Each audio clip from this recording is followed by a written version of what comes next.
Why did Pastor Tony Spell cross the road? Hello friends, I'm Scott Lloyd, author of the book, The God I Was Given, Looking for Faith After Losing My Religion. And I want to revisit this for just a moment because now the news is coming out that Spell is using homophobic slurs against his neighbors. But it raises a bigger question that is bigger than one pastor or one church. Why do followers of Jesus cross the proverbial road? When Jesus told the story of the Good Samaritan, a road became the setting for one of the greatest lessons in history. Religious leaders crossed to the other side to avoid a wounded man. The Samaritan crossed the road to help him. Jesus forever defined neighbor love not by who we oppose, but by who we choose to care for and to love. That makes me wonder what has happened to us. Some have argued that this pastor had endured harassment for years. Maybe that's true. If so, that deserves to be addressed through legal and peaceful means. But prolonged provocation doesn't suddenly make violence Christ-like.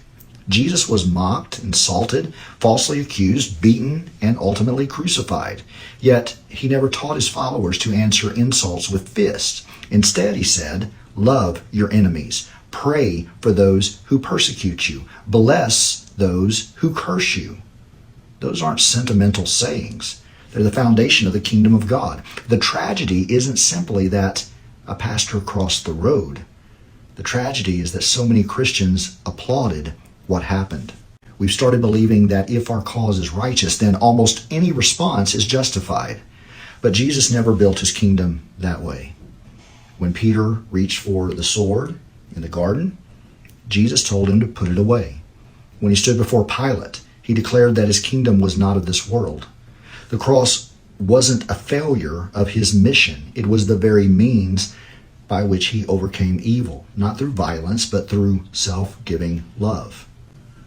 The church doesn't need to become tougher, more violent, but it needs to become more like Jesus. Every day we stand beside that same proverbial road. We can cross it to win an argument, to humiliate an opponent, or to settle a score.